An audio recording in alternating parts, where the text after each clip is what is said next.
Good morning students.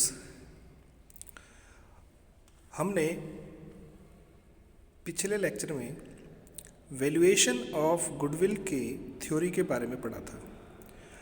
आज हम valuation of goodwill के मेथड्स के बारे में बात करेंगे, जिसमें फर्स्ट मेथड है हमारा एवरेज प्रॉफिट मेथड।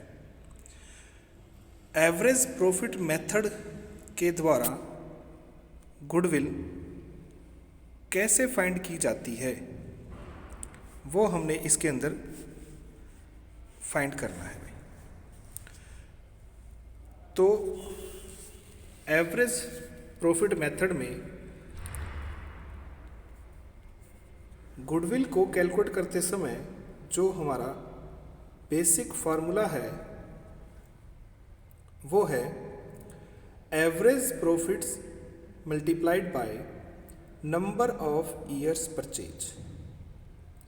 इसमें नंबर ऑफ ईयर परचेज जो है वो हमें क्वेश्चन में गिवन मिलेगा, और वो हमने जो है नंबर ऑफ ईयर परचेज हमें क्वेश्चन में गिवन मिलेगा।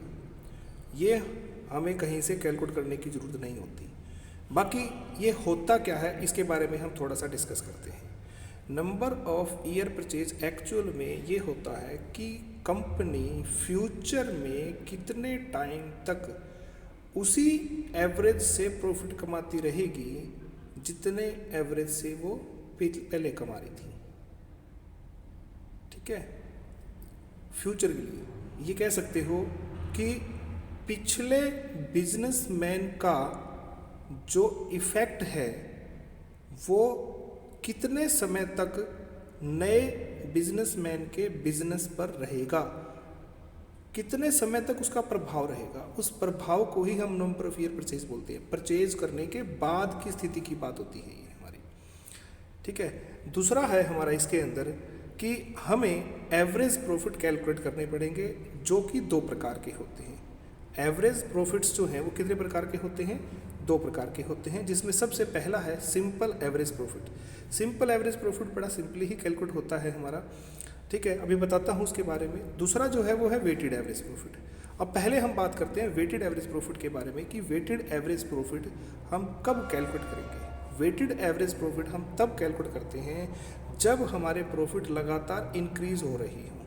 मतलब पिछले साल के कंपैरिजन में अगले साल के जो प्रॉफिट हैं वो लगातार इंक्रीज हो रहे हैं, तो इसका मतलब है कि हमारा जो है प्रॉफिट लगातार क्या हो रहे हैं? इंक्रीज हो रहे हैं। तो इसका मतलब है कि हाँ, हमारे जो है हमें वेटेड एवरेज प्रॉफिट कैलकुलेट करना पड़ेगा।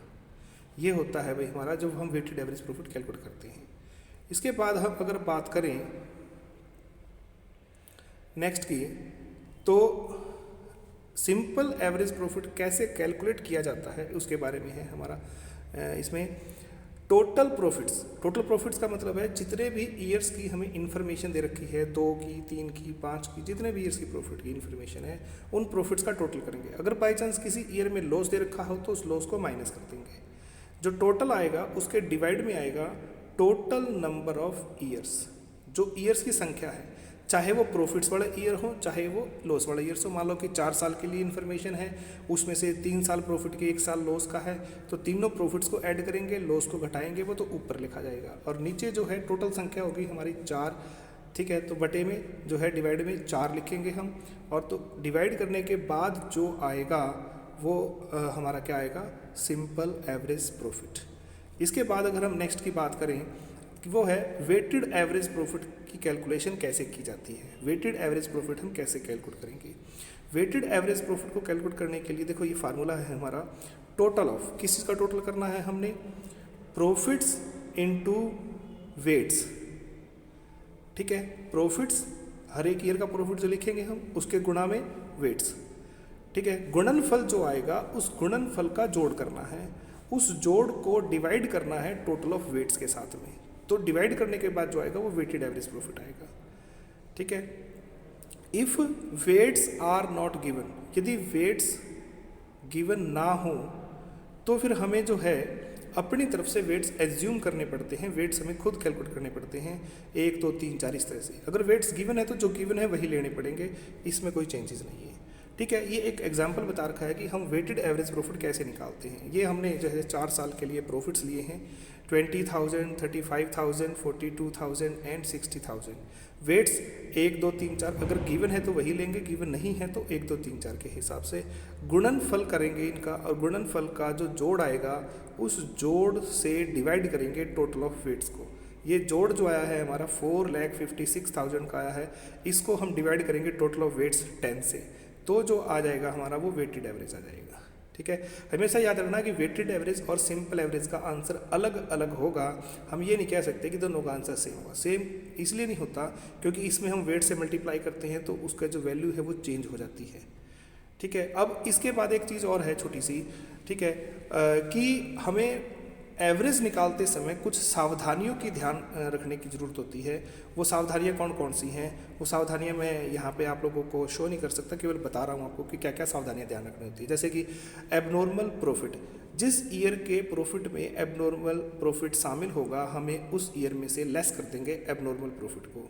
एबनॉर्मल लॉस अगर किसी ईयर के प्रॉफिट में से ऑलरेडी घटे हुए हैं तो उन्हें हम ऐड कर देंगे, और अगर जो है किसी ईयर के प्रॉफिट में इनकम फ्रॉम इन्वेस्टमेंट गिवन है तो हम वो इनकम फ्रॉम इन्वेस्टमेंट भी लेस कर देंगे। जिस भी ईयर के प्रॉफिट में होगा उसमें से इनकम फ्रॉम इन्वेस्टमेंट लेस कर देंगे। और सभी प्रॉफिट्स जो हैं हमारे वो टैक्स घटे होने के बाद होने चाहिए, मतलब आफ्टर टैक्स होने चाहिए। कुछ एक खर्चों के बारे में बात करते हैं, क्योंकि ये हम फ्यूचर के लिए कैलकुलेट कर रहे हैं एवरेज प्रॉफिट, इसलिए फ्यूचर से संबंधित कुछ खर्चे हो सकते हैं। जैसे कि मान लो अब तक हम कोई खर्चा नहीं करवाते थे लेकिन फ्यूचर में वो खर्चा होगा। जैसे कि अब तक एडवर्टाइजमेंट नहीं करवाते थे, फ्यूचर में एडवर्टाइजमेंट करवाएंगे जिसके लिए हमारा 10,000 रुपये वर्ष का खर्चा होगा। अब एक वर्ष में 10,000 रुपये की हम एडवर्टाइजमेंट करवाएंगे तो नेचुरल सी बात है हमारे फ्यूचर के जो प्रॉफिट हैं वो 10,000 रुपये से एवरेज रूप से कम हो जाएंगे।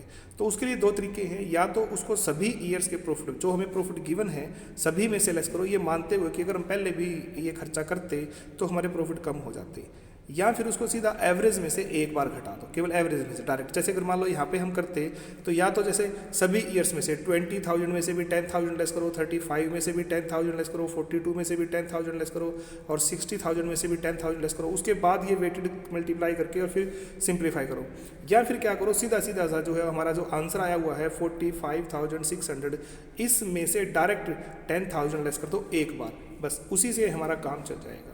तो ऐसा भी कर सकते हैं। तो फ्यूचर वाले जितने भी एक्सपेंसेस हैं उसके लिए हम डायरेक्ट अप्लाई कर सकते हैं। जैसे कि ये कह सकते हो अगर कोई खर्चा ऐसा है कि अब तक तो हम खर्च करते थे लेकिन फ्यूचर में नहीं करेंगे, तो नहीं करेंगे तो हमारे खर्चों की सेविंग होगी। इसका मतलब है कि हमारे जो एवरेज प्रॉफिट है वो बढ़ जाएंगे, तो उसमें प्लस कर देंगे। ठीक है, कोई इनकम हो सकती है कि अब तक कोई इनकम नहीं कमा रहे हैं, फ्यूचर में कमाएंगे तो वो हमारे जो है प्रॉफिट्स को बढ़ा देगी, एवरेज प्रॉफिट ऐड में ऐड हो जाएगा। या स्टॉपेज ऑफ फ्यूचर इनकम हो सकती है कि अब तक कोई इनकम कमाते थे, फ्यूचर में नहीं कमाएंगे तो उससे हमारे जो प्रॉफिट हैं वो कम हो जाएंगे, घट जाएंगे। एक और बड़ा इंपॉर्टेंट पॉइंट है रेम्यूनरेशन टू प्रोप्राइटर। ये मानते हुए कि यदि प्रोप्राइटर बिजनेस में एज ए एम्प्लॉय काम ना करे, मतलब बिजनेस में काम ना करे बल्कि उसके स्थान पे किसी एम्प्लॉय को रखे, तो उसकी भी सैलरी देनी पड़ेगी। तो नए बिजनेसमैन के लिए ये भी एक जो है प्रॉब्लम आ जाती है कि उसने पुराना बिजनेसमैन तो खुद काम कर रहा था और नया बिजनेसमैन खुद काम नहीं करेगा, उसके लिए एम्प्लॉय देगा, एम्प्लॉय लगाएगा। तो फिर नेचुरल सी बात है उसके फ्यूचर के प्रॉफिट वो भी क्या हो जाएंगे, कम हो जाएंगे। तो रेम्यूनरेशन टू प्रोप्राइटर अगर हमें गिवन है तो वो भी हम इसमें लेस कर देंगे। ठीक है, ये सब चीज़ों की सावधानियां ध्यान रखते हुए हम एवरेज प्रॉफिट फाइंड करेंगे, चाहे वो सिंपल एवरेज हो चाहे वो वेटेड एवरेज हो।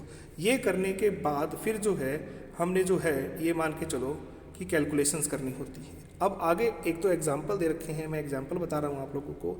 ये एग्जाम्पल जो हैं आप लोग ट्राई कर सकते हो, अपनी बुक में से कर सकते हो, जैसा भी है। मिस्टर एक्स के लाभ हानि खाते में ने निम्नलिखित परिणाम प्रकट किए। ये उसके प्रॉफिट्स बता रखे हैं। 2008 के प्रॉफिट हैं 1 लाख रुपए के, 2009 के प्रॉफिट हैं 2 लाख रुपए के, 2010 के प्रॉफिट है 1,70,000 रुपये के। इस तरह से हमारे को ये प्रॉफिट्स गिवन करके दे रखे हैं।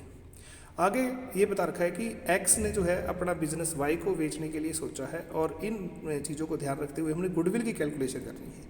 एक तो 2008 के लाभों में 20,000 रुपये सट्टे से हुआ लाभ सम्मिलित है, मतलब एबनॉर्मल प्रॉफिट है, तो 2008 में से ये घट जाएगा। इसी तरह से 2009 के लाभ में से जो अग्नि से हुई हानि के कारण से 30,000 रुपये कम कर रखे हैं, मतलब वो क्या हो जाएंगे, ऐड हो जाएंगे। संपत्तियों का बीमा नहीं करवाया हुआ था, अतः यह उचित समझा गया कि भविष्य में संपत्तियों का बीमा करवा लिया जाए और बीमे की किस्त का अनुमान 4,000 रुपये वार्षिक लगाया गया है। तो फ्यूचर का खर्चा है ये। अब इसके लिए दो काम कर सकते हैं हम, या तो सभी गिवन ईयर्स के प्रॉफिट में से 4,000 रुपये लेस कर दो, या सीधा एवरेज में से एक बार लेस कर दो, आपकी मर्जी है। उसके बाद है किराए का वर्तमान अनुबंध समाप्त हो गया है और वाई को भविष्य में 1,200 रुपये मासिक की बजाय 2,000 रुपये मासिक किराया देना होगा। मतलब अब तक हम 1,200 रुपये खर्च करते थे, फ्यूचर में 2,000 रुपये खर्च करने पड़ेंगे पर मंथ के हिसाब से। तो मतलब ये हुआ कि 800 रुपये पर मंथ का खर्चा बढ़ गया, पूरे साल का 9600 रुपये। तो 9600 जो है ये भी हमें लेस करना पड़ेगा, सीधा एवरेज में से ही लेस कर देंगे क्योंकि फ्यूचर का खर्चा बढ़ा है। आगे कह रहा है वाई को एक्स के प्रबंधक जिनको 3,000 रुपये मासिक वेतन मिलता था की सेवाओं की आवश्यकता नहीं पड़ेगी। अब ये उल्टा बता दीजिए, जो मैं एग्जांपल दिया था कि भाई एक्स तो खुद काम कर रहा था, यहाँ पे ये कह रहा है कि वाई काम नहीं करेगा, ठीक है। वह स्वयं ही व्यवसाय की देखरेख करेगा। वर्तमान समय में वह 4,000 रुपये मासिक वेतन पर एक निजी कंपनी में नौकरी करता है और इस पद के लिए उसे त्याग पत्र देना पड़ेगा। मतलब ये हुआ कि वो 3,000 रुपये मासिक के प्रबंधक को हटाकर खुद काम करेगा, जो कि 4,000 रुपये पर मंथ की नौकरी कर रहा है। तो वो 4,000 रुपये तो कम से कम रिक्वायर्ड मांगेगा ही ना, कि मैं जब 4,000 की नौकरी छोड़ रहा हूँ तो मेरे को भी यहाँ से कम 4,000 मिलने चाहिए। मतलब ये हुआ कि 3,000 रुपये को अगर हम मान लो कि ऐड करते हैं पर मंथ के हिसाब से 36,000, तो फिर 4,000 रुपये पर मंथ के हिसाब से 48,000 जो है वो हमें क्या करने पड़ेगा, लेस। या फिर सीधा डिफरेंस इसका जो है 12,000 जो है वो क्या कर दो, लेस कर दो एवरेज में से। आगे कह रहा है कि गुडविल की वैल्यूएशन करनी है हमने, जो है पिछले 3 वर्षों के औसत लाभ के 2 गुणे के बराबर, मतलब इसके जो है 2 टाइम्स हमने जो है गुडविल की कैलकुलेशन करनी है, ठीक है। अब देखिए आगे क्या कर रखा है सोल्यूशन के अंतर्गत। सबसे पहले एवरेज प्रॉफिट की कैलकुलेशन करनी है हमने। तो सबसे पहले 2008 के प्रॉफिट हमें दे रखे थे 1 लाख रुपए के, उसमें से स्पेक्यूलेटिव प्रॉफिट जो हैं वो ऑलरेडी जुड़े हुए थे, वो लेस कर दिए हमने, 80,000 रुपये प्रॉफिट रह गया। 2009 के प्रॉफिट जो थे वो हमारे 2 लाख के थे, इसमें लॉस बाय फायर दे रखा था हमें 30,000 रुपये का, वो ऐड कर दिया। तो हमारे जो है 2009 के प्रॉफिट जो है वो 2,30,000 रुपये के हो गए। 2010 के प्रॉफिट जो थे वो 1,70,000 के, इसमें कोई चेंजेस नहीं है। तो टोटल जो हमारे प्रॉफिट हो गए वो 4,80,000 के हो गए, और हमने इससे अब एवरेज प्रॉफिट कैलकुलेट करना है, जो कि हो गया हमारा 1,60,000 रुपये का। इसके बाद जो है अब इस 1,60,000 रुपये में से हमने जो है कुछ खर्चे लेस करे फ्यूचर वाले, जिसमें सबसे पहले इंश्योरेंस प्रीमियम है 4,000 का, पूरे साल का था। उसके बाद जो है एडिशनल रेंट, पहले हम 1,200 रुपये देते थे, अब 2,000 रुपये देंगे, तो 800 रुपये पर मंथ के हिसाब से 9600 रुपये पूरे साल का, ये भी खर्चा बढ़ गया। और जो है वाई का रेमुनेशन जो है वो भी हमने इसमें पूरा का पूरा ही घटा दिया, 48,000, बाद में 36,000 रुपये ऐड कर देंगे हम, तो 61,600 ये बना। टोटल जो है ये एडलेस करने के बाद 98,400 जो है बैलेंस बचेगा भाई हमारा। इसमें वो जो एक्सपेंसेस हम पे नहीं करेंगे, मैनेजर की सैलरी 3,000 रुपये पर मंथ के हिसाब से 36,000 रुपये वो ऐड कर दिया। तो एवरेज प्रॉफिट जो है सब कुछ एडजस्ट करने के बाद 1,34,400 का अमाउंट आया। अब हमने गुडविल की कैलकुलेशन करनी थी 2 ईयर्स परचेज पे, तो 1,34,400 को मल्टीप्लाई करेंगे 2 से, तो ये हमारा गुडविल का आंसर आ गया। नेक्स्ट इसी प्रकार से एक और एग्जांपल दे रखा है वेटेड एवरेज को बेस मानते हुए। पी लिमिटेड ने जो है सी द्वारा चलाया जा रहा व्यवसाय खरीदने का प्रस्ताव किया, मतलब पी लिमिटेड खरीद रहा है सी के बिजनेस को। इस उद्देश्य के लिए गुडविल की वैल्यूएशन करनी है 4 ईयर्स के वेटेड एवरेज प्रॉफिट के 3 टाइम्स मल्टीप्लाई करते हुए भाई, ठीक है। जो इसके जो है वेट्स हमें गिवन करके दे रखे हैं अलग अलग ईयर के लिए, 11-12 का 1, 12-13 का 2, 13-14 का 3 और जो है 14-15 का 4। अगर ये गिवन ना भी होते तो भी हम इसको 1, 2, 3, 4 के हिसाब से ही लेकर चलते हैं।